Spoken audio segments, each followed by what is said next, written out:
get the first mission sorted, and then they have a life of their own. So this is a simulation where you essentially create beings who are working while you're gone, right? In this particular reality. Now the question is, the thought experiment is, uh, when do you figure out that you are yourself in a simulation, right? Because if you can create a sentient being in a simulation who works and functions independently, okay, while you're gone, and lives a life, lives a reality which you created while you're gone, right? How soon do you figure out that you are in a simulation yourself, right? This is the simulation theory in essence. That uh, consider a video game, and in a video game a character is born, and that character is given a life of its own, an intelligence of its own, a mission of its own, and that character, you know, the simulation surroundings become so real that that character doesn't, you know, understand what's happening, right? He doesn't know that he's a simulation. Now what is the probability that this particular reality that we are living in is also that simulation? Because for that character there's going to be a point where it's going to be indistinguishable for him to understand that this could indeed be a simulation, right? So now that you understand that it's actually legitimate to think that, hey, this might just be a simulation itself, right? The question is, how does religion fit into this conversation? Okay. Now, what if religion essentially is that break of the simulation? It's that call from the character to the outside simulation, to the creator of that simulation, right? So a religion finds itself a new meaning. Religion finds itself getting reinvented in the age of simulation theory. And this is like a philosophical treatise which goes on, but it's in about a year or so, in about a couple of years maximum, we might just be looking at simulations that we've created, and we might just be looking at people who live in our own worlds, who don't know that they're in a simulation, and we'll be looking at them and laughing at them, and thinking how naive and stupid and primitive they are, while somebody might just be looking at us from their simulation. So that is something that wants to be shared, especially after Google Genie's deployment and demo, right? It's extraordinary, right? It's mind blowing. A few comments. Mr. Jindal says, when you make an error, right? Keep us safe like Inception, says Mr. Tarun. So this is indeed the essence of the simulation theory, right? Like, why do some people essentially just break out of the simulation? They get everything they want. They get everything they want, right? Have you noticed that there are people who get everything they want, right? And they approach life in a certain way. They're optimistic about things, no matter the reality. And somehow you find out that they just stumble upon success in what success means, right? In a usual material world. Like, maybe they're cracking the simulation code better than people who are not. So, very, very interesting times. In just a couple of years, you will be having a world of your own and a character of your own. Characters of your own, living in that world, not knowing that you are their god, so to speak. Now, with that out of the way, let's begin. Right? Let's begin. How was that, by the way? So anyway, 25% more tariffs on India, on Indian shipment. In the words of Dorothy Parker, what fresh hell is this? This is obviously going to be a very, very difficult play. India is responding that it's unjustified, unreasonable, unfair, and India is pointing out that Europe has been buying just as much of Russian shipments as we have been, and so on and so on. So it's basically a full on trade war essentially unleashed on India. Well, nobody saw it coming. Definitely not me. Definitely not me. Uh, and definitely not even the American right, right? It's just crazy because American right has been talking about China as the clear adversary. And in that narrative, in that grand scheme of things, India was supposed to be a counterweight to China, right? And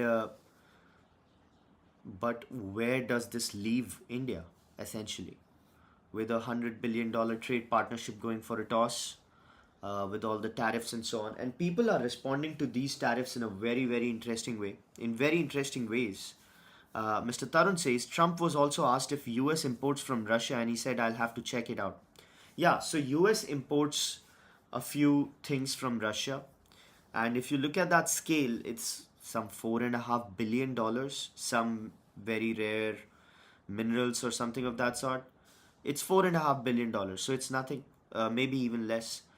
$4.5 billion essentially for a size of a $21 trillion economy is is not even a footnote, right?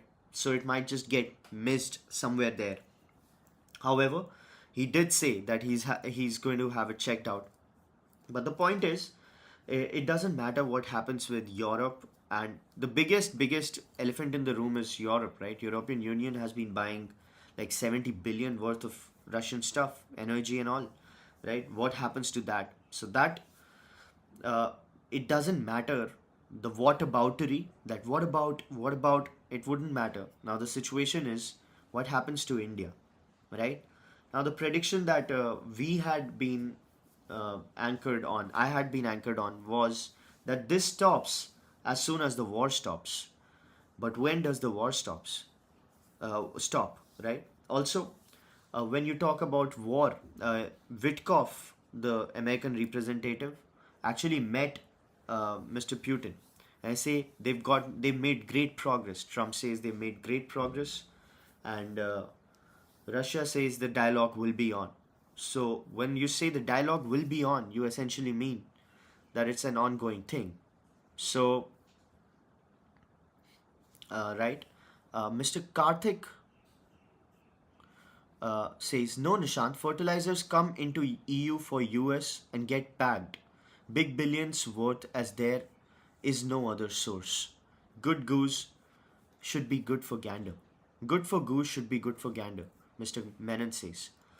Uh, the $70 billion worth, 70 billion euro worth of stuff that Europe imports from Russia, it's not just for your US. So Europe is not just a packing and play.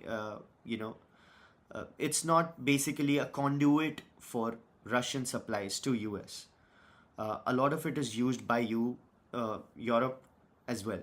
So the point is, there is no point about whataboutery. It's about what can India do. What does India see itself doing in the face of these extraordinary tariffs, right? Because now uh, it's basically a new paradigm, right? India was supposed to be the counterweight to China, and that's why Apple and that's why all these semiconductor companies, that's why so many companies were looking at India, because there was a China plus one strategy, and China plus one essentially meant India, even though we had a lot of disadvantages in the domestic market, right? So what happens now? There is a lot of interesting stuff that is happening now. uh, some of those steps we can read as we go along. Gem and jewelry companies, essentially, gem and jewelry companies are looking at setting up manufacturing units in Dubai and Mexico, because Dubai and Mexico have like 10% and 25% tariffs as compared to what India gets. So there's basically gem and jewelry people looking at setting themselves out of India. How interesting is that? Now, gem and jewelry people hire a lot of people. Gujarat is a hub of gem and jewelry exports. A lot of diamond polishing and everything happens in India, and those exports are of $10 billion, $10 billion, 85,000 crores.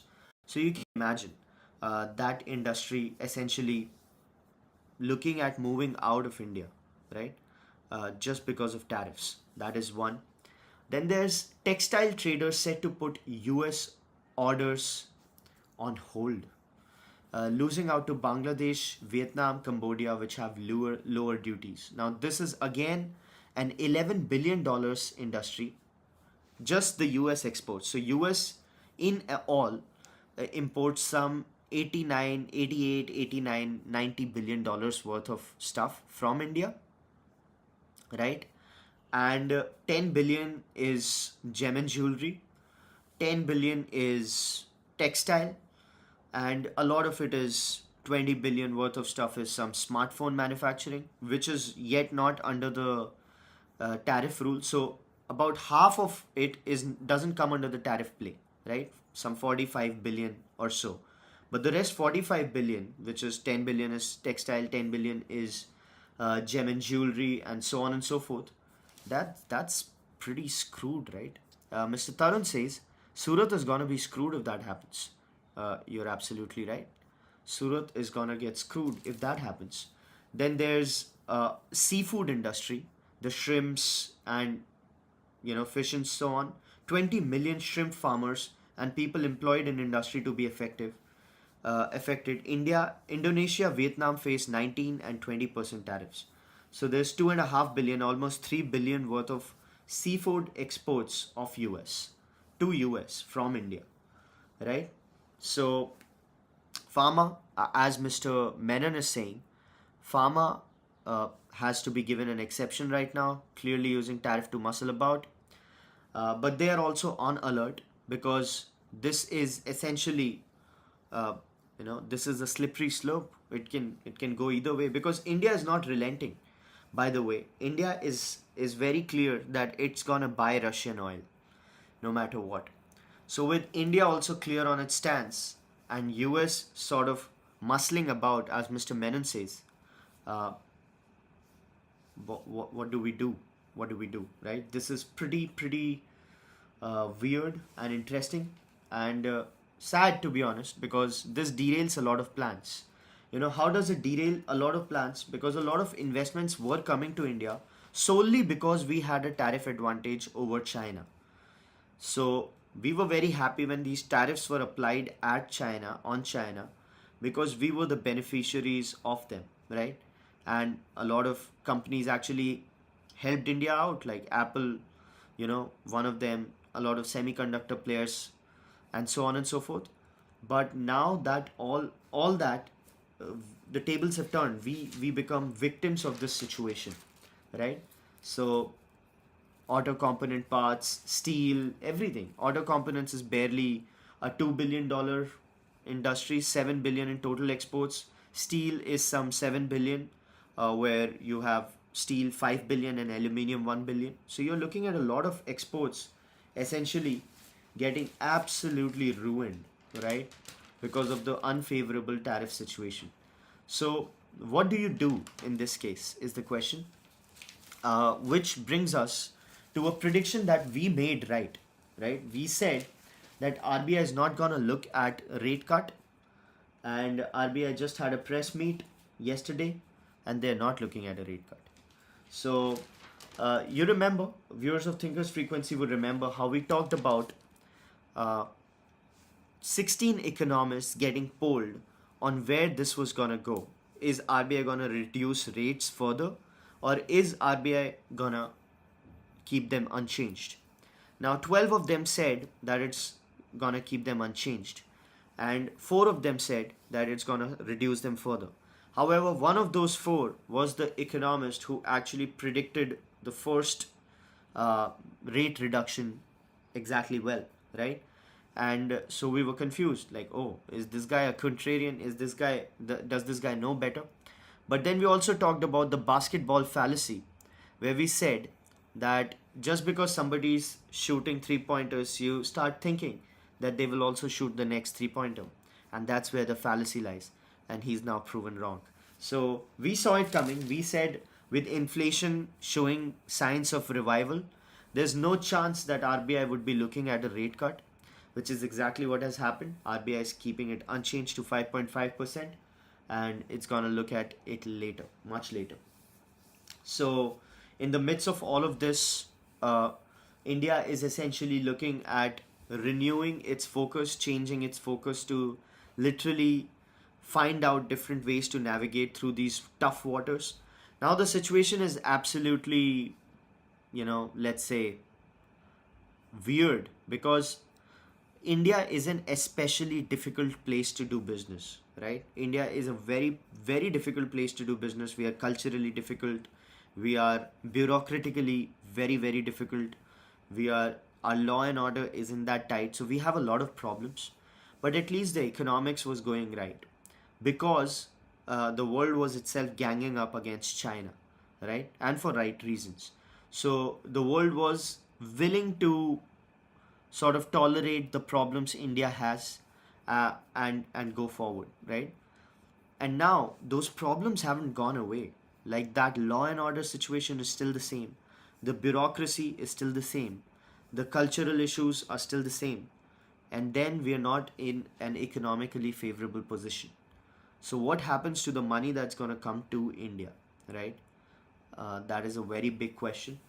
All we can hope for is that this is temporary, because if it's not temporary, this derails a lot of plans because India was looking at increasing its exports to US to $500 billion from $100 billion. That was the goal, the 2 trillion export target, right? That goes out of the window, of course, and there's no substitute to US, right? There's just one US. So even though India's deal with EU is going to happen, and it's going to be a good deal, just like India had a very good deal with UK, there's just one US, right? So that's a big problem. Uh, it all depends on Russia, essentially, how Russia plays the war card now. Because if Russia continues with this war, US will probably continue with this spiel, and if US continues with this spiel, India's options will keep getting limited and limited, right? So very weird times for India, and very complicated times in all. So a lot of people are saying that this will drive China and Russia and India into one block. Okay, the alternative to this is that India doesn't become a counterweight to China in American geopolitical scenario. India, China, and Russia become a block, which is what's PM Modi is going to meet China in the next SEO meet, which is supposed to happen very, very in August. It's from August 31 to September 1. So uh, that could be a possibility. Unfortunately, China is an open and clear adversary of India, has always been. So it's very difficult to see China as an ally, right? There are literal border crashes happening in every which way. So that's a bit of a problem. However, uh, let's dive into the minute, so to speak, the small things. Small things are that Mr. Balaji has been chosen as the chief of JLR, Jaguar Land Rover. It's the Tata Motors company, the UK company that Tata Motors acquired back years ago for $2.3 billion.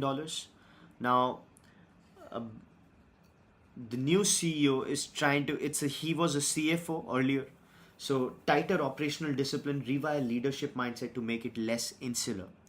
The complaint with the UK leadership was that they didn't see Tata as the owners of their brand. They saw it more as a shareholder, and they were very, very insular in their approach of leadership, which didn't really go well with the overall group, right? And Jaguar Land Rover is very important for Tata Motors because it's basically 80% of revenues and 80% of profits.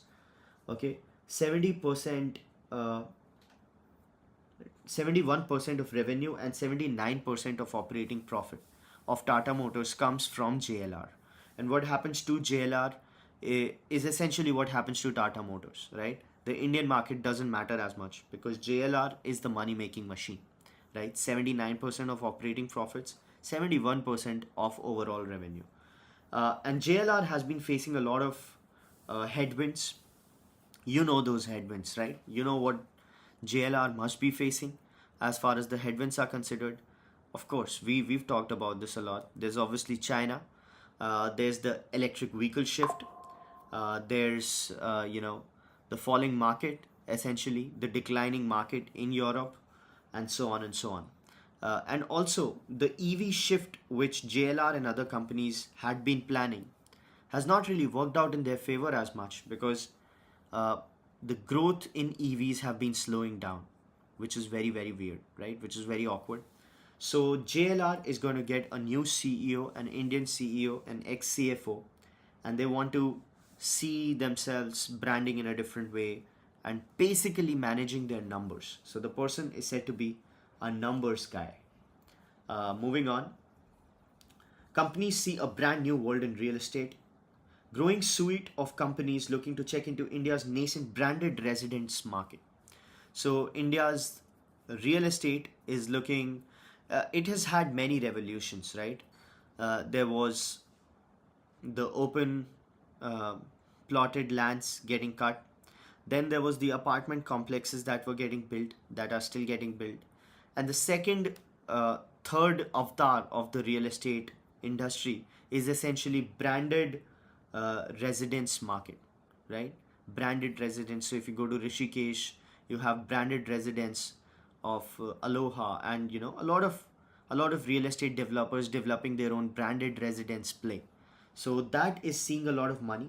ITC hotels, Marriott, Radisson, Windham, they're all branding it into an opportunity. They're tapping into this opportunity, which is right now a nascent market, but you might just be looking at it because now viewers of Thinkers Frequency would remember we discussed how house owning a house is getting more and more difficult, right? We talked about how real estate prices have gone to a limit where owning a house is very difficult. And we also talked about how Mr. Tucker Carlson read this situation, right? He said GDP is not a good indicator for any economy. The real indicator for an economy is whether a 30-year-old guy married with a normal job can buy a house, right? And we discussed whether that is an accurate reading of the situation, what actually makes sense to measure an economy and the quality of it by seeing if people can buy houses, right? Buy a house, which is getting more and more impossible because a lot of private equity players in US, renting versus owning is a debate, and private equity players have literally swamped the market with their own, properties. So it's become very difficult for people in US to buy a home because there's a lot of private equity action. This is something similar is happening in India with everything that you're seeing, especially in the branded real estate play. Right? Moving on, Adani plans mega 20,000 crore airports push. So it's essentially looking at developing land besides the airport. So it's a 20,000 crore project where they want to develop the airports and the lands outside as real estate hubs, right? So in phase city side development, nearly 70% of which is allocated to Mumbai and Navi Mumbai airports. So a serious, capital expense, 20,000 push, 20,000 crores. Capital expense, private capex is obviously always a good news for India.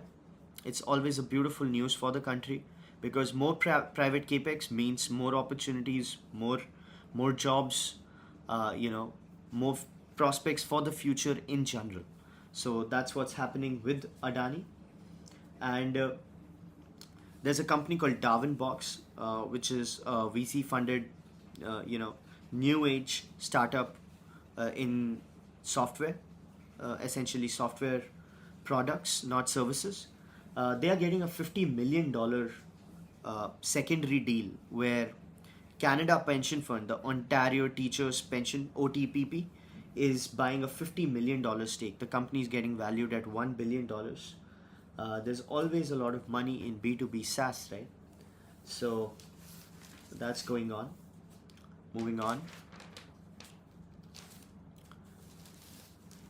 Mr. Ajit Doval is in Moscow amidst Trump's antics. Doval meets Russian interlocutors to further defense cooperation, energy supplies on agenda.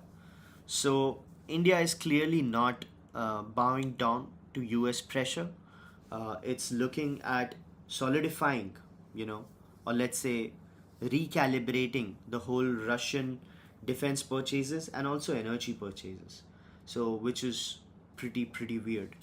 In the midst of all of this, Mr. Modi is also gonna be going to China for the SCO summit, August 31 to 1st July, 1st September. Pretty interesting times. Is the world looking at an India, China, and Russia alliance? Because if that happens, that is the death of US as we know it. If India, China, and Russia get into an alliance, that is the end of US as a power. That's it. That's the end of that era. Now, Mr. Ray Dalio has been writing about it, has been talking about it at length. That there's going to be a depression in US, and US is not going to be the world's leading power anymore. He's been in his book, The Changing World Order, he said it could happen any time in 2024 mid or 2025 mid.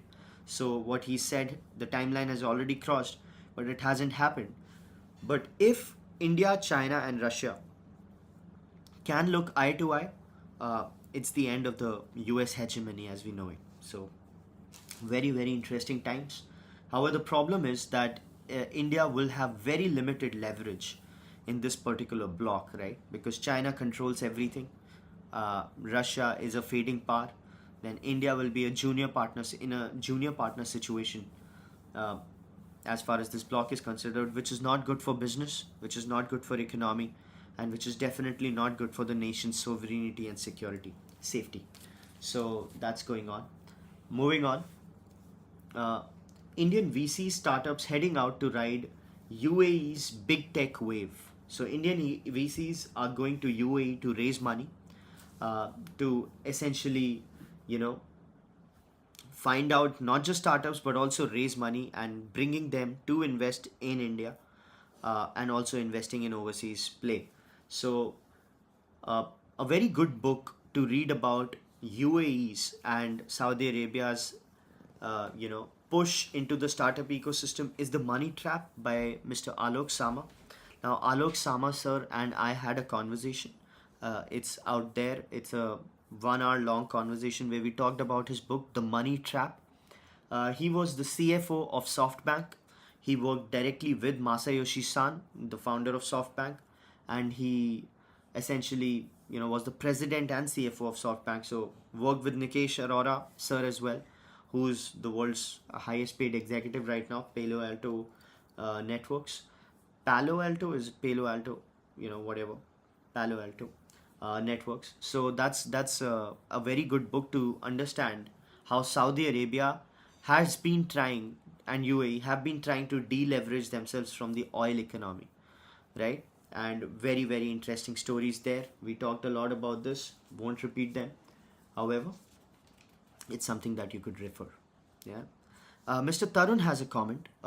What if US is also looking for a military base in Indian territory like they have in many countries? That is an interesting proposition. But, even in Art of the Deal, where the book I read of Mr. Trump, it's very hard to predict essentially what's going on with Mr. Trump. That's the difficult part, right? It's very hard to understand where things are going until they finally reveal themselves. So the most basic way of looking at it is just to pressurize Russia so that it stops the war, because that's the clear agenda, right? To stop the war. And how do you pressurize in Russia? By pressurizing its allies. China is already tariffed to the T. The next is India. If China, India are tariffed as much as they are, Russia will have no chance but to stop, right? Because The energy prices in Russia are going down. They go down $10 a barrel. Uh, Russia will have no option but to stop. According to Mr. Trump, he says the economy stinks. If the oil goes down $10 a barrel, that's the end for Russia. But what if it doesn't play out that way, right? What if it doesn't play out that way? That's just one scenario, right? There are so many scenarios that can run out, so nobody knows that. And Financial is exiting Eternal with 6x returns in a 5,370 crore deal. So Ant Financial is the Chinese financial group which had invested in Zomato in Eternal from 2018 to 2020. They are fully exiting Zomato. So Zomato will be free of the Chinese stock shareholding, just as they exited Paytm. Uh, so Ant Financial has also completely exited Paytm. It's also completely exiting Eternal. Wonder why this is happening.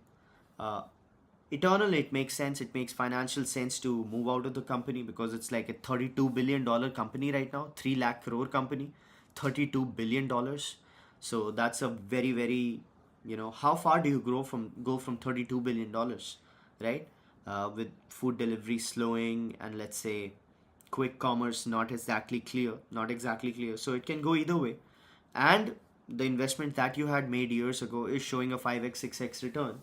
So it's a good time to move out. But Paytm, Paytm turned out to be a very bad bet. Essentially, it didn't work out in their favor, but still they're moving out. So they're not patient. Maybe they're looking at new opportunities. A lot of AI startups are going on. Maybe they want the money to invest in other areas. This always reminds me of Mr. Peter Thiel, right, who invested in Facebook. And he stayed on as an investor, as a shareholder in Facebook till Facebook was $100 billion company, right? And he exited Facebook, but now it's a $1.5 trillion company, right? So everybody asked, like, do you regret in leaving Facebook, going away from Facebook so early? And he said, I could see a path of Facebook to $100 billion, like from zero to $1 billion, from one to $10 billion, from 10 to $100 billion. But I didn't really imagine the next path from 100 to $1 trillion, because how many $1 trillion companies were there, right? That's how they looked at it. So maybe these people are missing out on what might happen to Zomato in times to come, or maybe they're not. Or maybe it's a good time to go. Some startup investments happening, which is okay.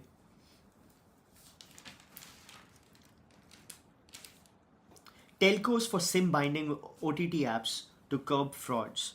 So telcos have long been suggested that we have been over-regulated while the OTT apps have been under-regulated, and a lot of fraud, a lot of scam, a lot of spam, fraud, scam, spam stems from OTT apps now, not exactly telcos. So they say that there should be SIM binding of OTT apps. So right now what happens is,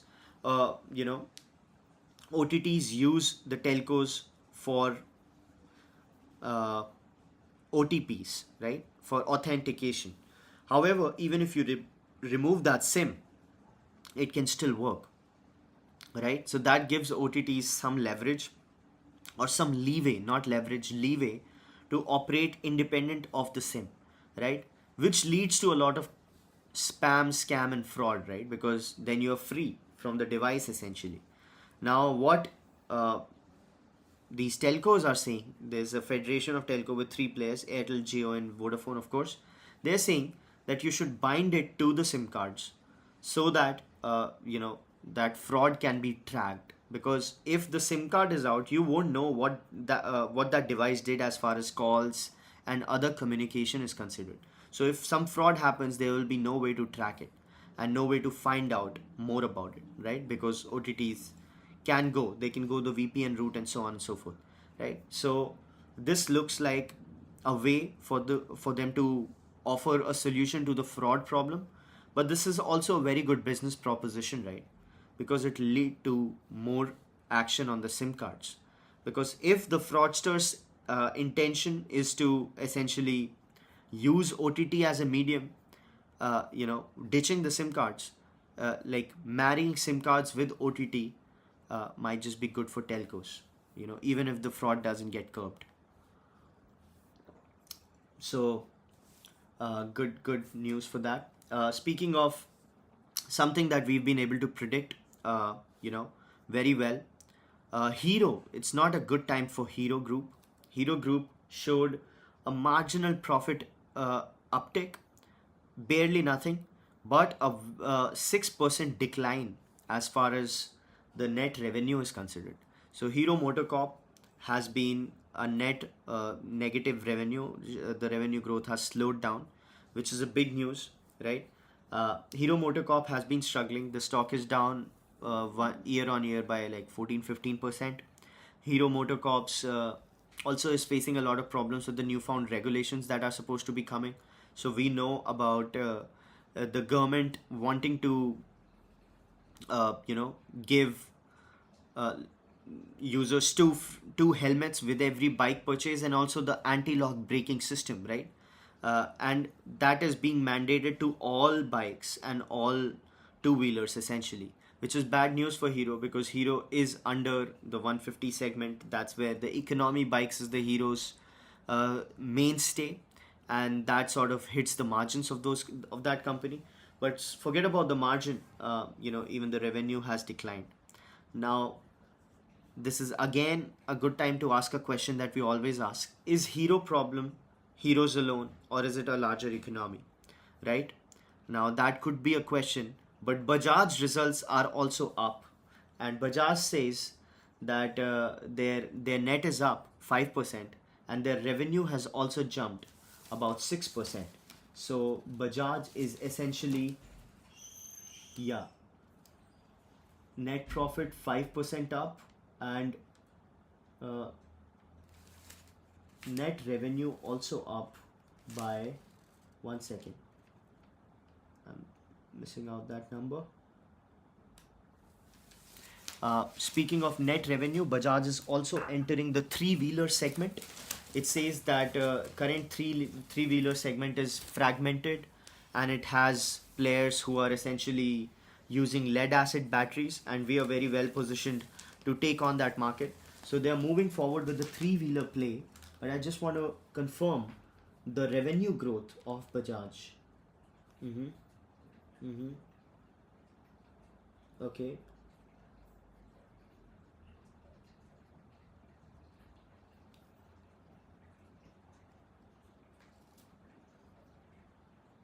Just one second, folks. Uh-huh. Oh yeah, revenue from operations soared 6%.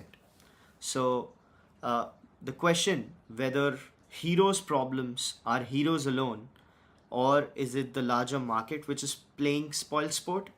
It's answered, right? Because Bajaj could show revenue growth. Bajaj is also showing a lot of growth as far as their two-wheeler play is considered.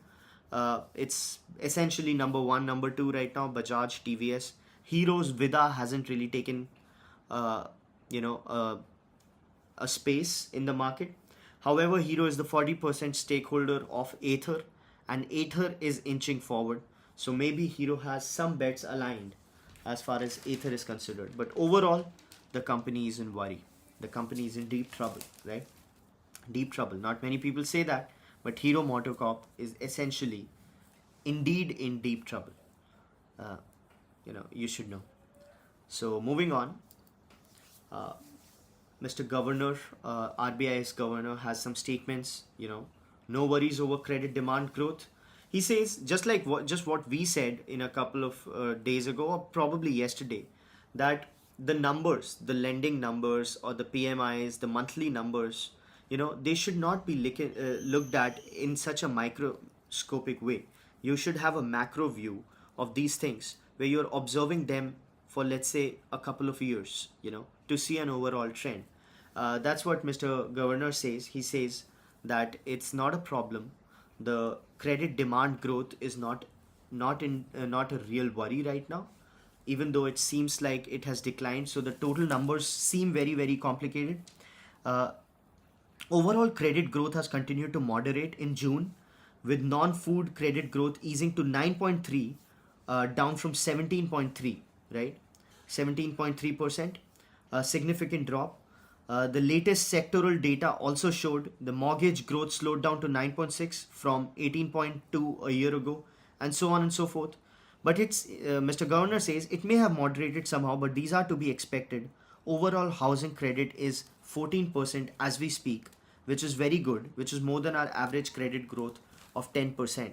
So he's painting an optimistic outlook of the credit scene for India, which is obviously good news, right?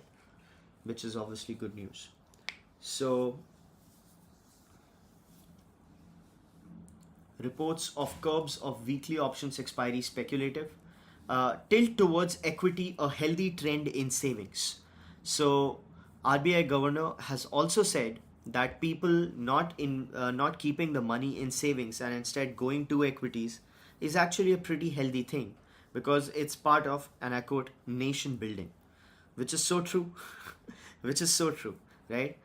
If retail investors stop looking at savings accounts, or let's say FDs, as a means to preserve their wealth or grow their wealth, and instead start looking at equities market, essentially participating in the India growth story, it's very good news, right? So that's what he says. But it's bad news for banking, because it cuts the you know, CASA, current account, second savings account, and also uh, deposit to loan ratio. So that's a bit of a problem. But he says these are very little problems, not of much consequence. So that's that with the RBI governor. Moving on, RBI has revised co-lending norms in a bid to strengthen framework. So let's say a co-lending is essentially two entities lending together. There could be a banking partner, and there could be a non-finance, you know, banking corporation. So basically, co-lending is very important. And until now, the norms were not as clear.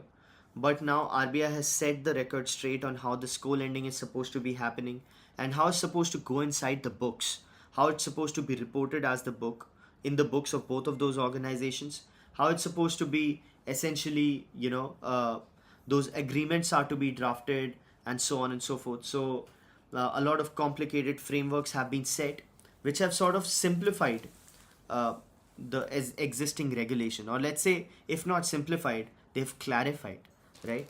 So key moves: uniform asset classification system. Lenders must incorporate provisions for co-lending in credit policies. A criteria for borrower selection, product lines, geographical areas of operation, free structure. So all of these things have been essentially highlighted. It's very difficult to talk about this in depth, because then it becomes like a 30-minute session on how this co-lending operation essentially, works out. Uh, but in essence, regulated entities to retain 10% of loan on books, originating lender to provide 5% guarantee. So the guarantee and the book recording, that was the very important aspect of this particular game, which has been clarified by RBI. RBI is also talking about retention of call rate as policy target. So weighted average call rate. We've discussed a lot about this. Viewers of Thinkers Frequency would remember weighted average call rate. Basically, it's a part of the liquidity adjustment facility, where RBI is essentially wanting to transmit, or wanting to keep the rates close to the repo rate. So, what happens when banks are essentially supposed to park their money? What is the interest rate? So, WACR, weighted average call rate, is a part of the overall money market where this happens. So one is WACR call rate. Then there's tri-party system, TREPS. Then there are other things which essentially define what is the net rate at which banks are parking money, right? So RBI is calling call rate to be a policy target, because call rate and repo rate are not exactly the same, right? So repo rate is the interest rate at which banks are supposed to lend, or let's say banks are supposed to get money, and from the RBI. So that particular bit has to have some sort of relation with the weighted average call rates, which are essentially the rates at which banks park their money. So very complicated again, but it is RBI monetary policy. We've discussed a lot about this at Thinkers Frequency. People would remember. Uh, these conversations have happened in depth, right? Moving on.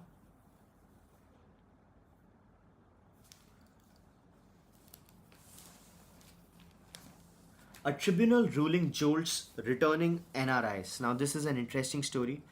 Uh, when an NRI returns to India, there is basically a resident tag which gives them a lot of tax and which enables them to essentially uh, buy land. Let's say they can buy land as residents, because otherwise they are FEMA violations, right? So you've got to be a resident, have the resident tag to make a lot of transactions which an NRI, a non-resident, wouldn't be allowed to. So let's say when an NRI comes to India, okay, when does he become a resident?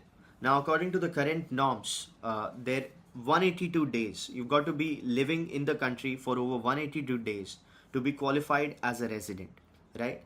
But what if they get a job, right? In that case, the first day of employment becomes makes them eligible to be a resident. However, these two conflicting views of the situation have sort of cast a trouble on the NRI situation, because they don't understand how to read the situation. So the tribunal says that the 182 day ruling is how you're supposed to be a resident. If that happens, a lot of things. And then there's also that you've got to be having some sort of a previous year to show for as well. So very complicated things. A new twist: NRIs returning for goods considered residents soon after return. That's the current state. This matches with the RBI requirement. RBI says NRIs must convert their bank account on return, but FEMA tribunal took a sterner literal view. It wants to stay a stay of 182 or more days in the previous year to be qualified as a resident. So, to be a resident or not to be a resident, that is the question. That is the new age doubt. Airtel plans Dalal Street debut for payments bank and data center units. So Airtel is looking at an IPO of Airtel Payments Bank, but not anytime soon. It's going to take 2 or 3 years. Now, viewers of Thinkers Frequency would remember how we talked about Mr. Sunil Mittal and his ambitions to have Airtel working as a conglomerate beyond telecom, right? I talked about how when I met Mr. Sunil Mittal, good fortune, in 2018, and he said that one of the biggest regrets of the Airtel group is that we couldn't really go beyond telecom, right? But with the payments bank and with data centers, maybe that dream comes true and Airtel essentially diversifies as a conglomerate. Uh, it is looking to delist its tower business, the Indus tower business, and make it a part of the trust, because the tower business has been in trouble. If right? We've talked about this in depth. The tower business has not been green because Vodafone is an anchor customer, and you don't know till when Vodafone will be alive, right? So the tower business is in trouble. So it's gonna delist. It's looking at delisting the tower business, but listing the payments bank and also the data center business, which might just be, which is pretty green, by the way. So exploring InVIT structure to house fiber assets, acquisitions also on the radar. So they are essentially looking at adjacencies to their core business, and those adjacencies to be, strengthened essentially. That is pretty interesting coming from Airtel. We talked about how we missed that rally, right? The Airtel rally. Unfortunately, when Airtel got screwed, when Jio entered back in 2016, Airtel stock dipped like anything, right? And whoever made a bet on Mr. Mittal back then really made a killing. But it was definitely not me. Was it you? If yes, drop in comments. I'd love to hear that. So with that out of the way, tariffs announced by US are expected to make Indian goods for costlier in the US, with potential to cut America bound exports by 40 to 50%. But you know what's happening? The Trump plan of tariffing countries and bringing industries back is actually working, because Apple has pledged a total of $600 billion investment in US. So Apple is saying that it'll invest $600 billion in US. And he said that the pharma industry will be facing tariffs now 25-50%, but those tariffs in a year and a half or two will be raised to 250%, right? And a lot of pharma companies have also started setting up investment plans in US. So whatever they've been doing has been successfully forcing their companies to bring manufacturing back in US. Now, that while it's good for US, it's good for MAGA, where does it lead India, right? That is another question. Apple spending $500 billion or $600 billion in US, setting up their plants in US, is a very big switch for Mr. Tim Cook. Because if you remember, viewers of Thinkers Frequency would remember, we discussed how Mr. Tim Cook said that it's impossible to build things in US, because let's say you want precision tooling people in China. You could literally, it's a viral clip, by the way, you can watch it. He says you can literally fill football stadiums in China with people with the right tooling skills, precision tooling skills, which we require, which a company like Apple requires. But how many people will you be able to find in US with that kind of tooling skill, right? You'll not be able to fill a room. That's what he said. Now, Trump said, screw all that, set up a factory here, train people, and then you will be able to make rooms full of people with tooling expertise. And that probably is what it's looking at. So that's that. Moving on. Kohler CEO says US tariffs may alter exports planned from India. Well, no shit, Sherlock. Thank you for nothing. Moving on. Car makers could face steep fines for emissions violations. Be made responsible for compliance reinforcements of CAFE norms. So we've talked a lot about CAFE norms. We've talked a lot about CAFE is corporate average fuel emission norms, right? Where companies' entire fleets are judged on emissions, on average emissions. And we talked about how Maruti was against CAFE norms because it indirectly hurt the small car business, and big cars were happy. But then Mr. Nitin Gadkari came out and he said he's gonna do what's good for the country, which is essentially go as good on alternate fuels, ethanol blended, or hybrids and so on, as he's going for EV, which sort of gave everybody a breathing room, the non-EV players, especially Maruti. But it's looking at a pollution check. CAFE is not going anywhere, which is pretty coincidental with what we thought, right? We said that maybe India essentially might just leave Maruti. It'll create a sort of a favorable situation for Maruti, but not outrightly save it altogether. You remember that? We discussed that maybe 20 episodes ago. So that's what's happening. No penalties were imposed earlier. 8 car makers breached FY23 limits. 90% of fines go to states, 10 to centers. Potential penalties at 7,300 crores. That's where it's going.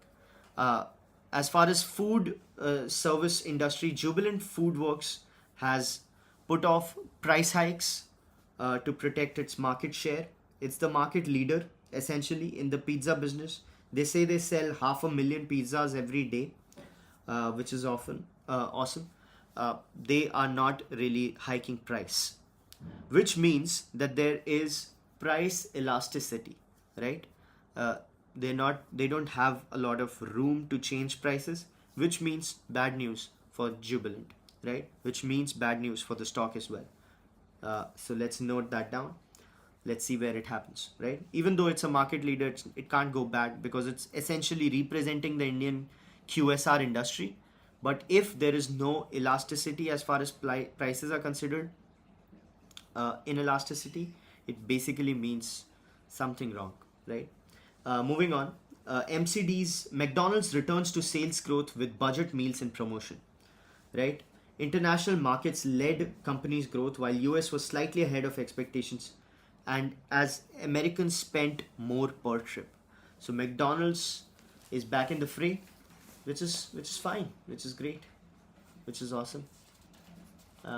Moving on.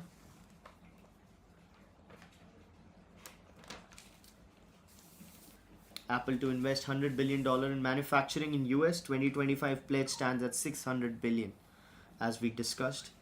Russian Chinese Navy practice destroying enemy submarines. Like days after Trump nuclear submarine movement, he said that US submarines, nuclear submarines, are in the region, and Russia and Chinese navies are practicing destroying enemy submarines. What the hell is going on in this world? What the hell is going on in this world, right? And now India is going to be a part of it too.